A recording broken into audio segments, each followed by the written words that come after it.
We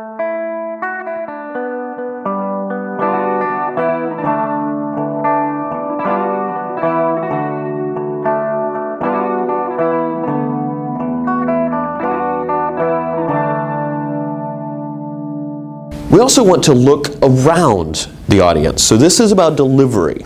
We've talked about slides, we've talked about how to know what goes into a presentation by analyzing the audience and where to start. We also need to know how to deliver. And one of the things we need to do is look around the audience.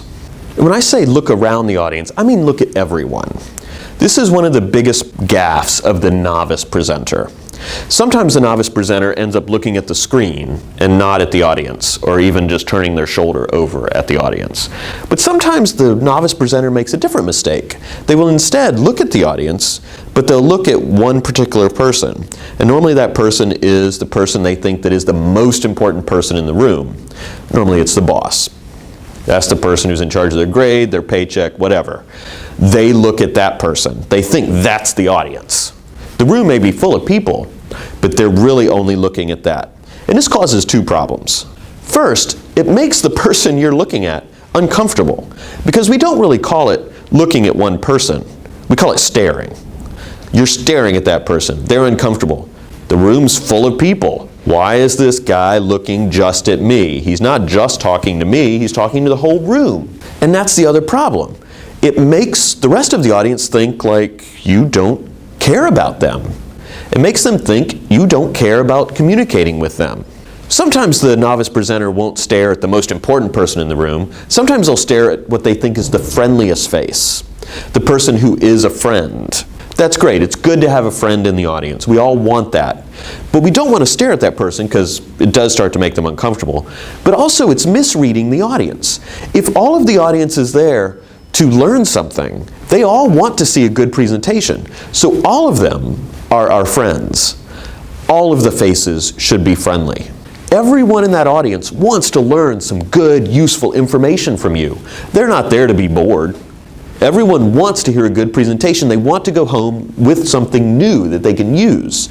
So they're all friendly faces. Look around at all of them. So make sure you do this 6th point. Look around the audience at everyone. Don't stare at the boss. Don't stare at your friend. Don't stare at the screen. Look around. They're all your friend and they're all meaningful. Number 7 is a big one. If there's one imperative of how to make a good presentation, how to make your presentations better, it is to be excited about the topic. Think of the best presentation you've ever seen. Best presentation. Do you remember it? Well, I remember mine. It was about the differences between males and females and how they work in teams in engineering courses. Could have been really boring. It's kind of interesting, but I'm not sure that I would want to listen to a whole presentation on it. But it was fascinating. Why? Because the presenter made it fascinating by the sheer force of his own excitement about the topic. He was so interested in it himself that I was interested. And I thought, wow, this is really good. I can do something with this. In other words, his excitement made me think that it was useful. It's very important to be excited about the topic. Nothing will make the audience tune out more than if the presenter seems bored with it. Now, I'm not saying you're going to jump around the tables, jump up and down, dance, jump from desk to desk. So, oh, captain, my captain. I'm not saying that. But be interested in the topic. Be excited about it. Then the audience will be interested in it as well. Number 8 is to practice. Think about the negative. Nothing makes me upset more than a person who doesn't know the slides, or who hasn't gone through it to see if there are problems with the slides. Now sure, it may be a different version of PowerPoint. It may show up differently on this new computer than your old one. Okay, we can forgive a lot of gaffes. Most problems with presentations, we will forgive. Hands in pockets, all those things, not looking at the audience, we can generally forgive those. It's better if the presenter doesn't do them, but if they do, we'll forgive them. But not knowing what's coming on a slide, not knowing where this presentation is going, having to read from slides because you don't know it, that, I think, may be unforgivable. Now, we're all going to forget. That's okay. But not practicing a presentation, knowing where it's going, tells the audience that you don't care about them. They have come to spend a half hour with you to hear your presentation. And if the presenter doesn't bother to practice, that tells the audience that they're not worth the presenter's time. Why should the audience be there? Why are you there if you're not going to practice it? Tell the audience they're important by practicing and knowing the presentation. In Michael Alley's book, The Craft of Scientific Presentations, he tells the story of an engineering professor, Patrick McMurtry, who was lecturing to a group of mathematicians. And one thing was crucial about his presentation, that the audience knew what laminar steady-state flow was. He kept using that term, and they needed to know the difference between the steady-state flow and turbulent flow. And when he would use the term laminar steady-state flow, he noticed that he saw some weird looks around the audience. So he revised on the spot. He went to an audience member and said, "Hey, can I see a lighter?" And he flicked it and he said, "Okay, see down here, smoke goes straight up, but then up here it starts swirling. So it's steady state here, turbulent up here." So then the audience knew.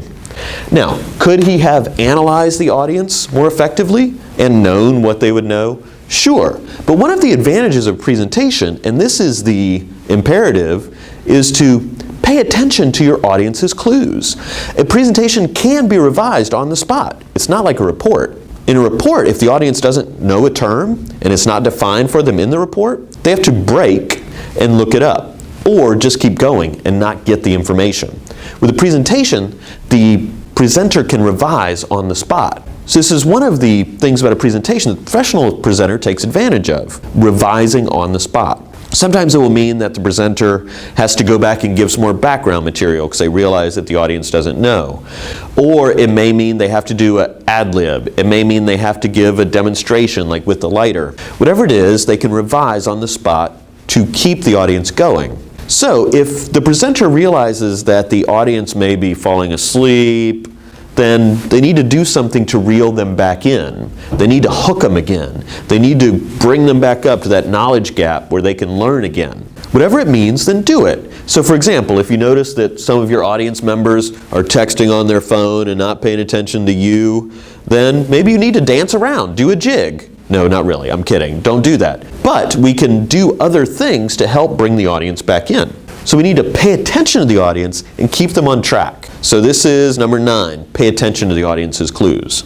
The final do of the professional presenter is that the professional presenter often takes advantage of backup slides.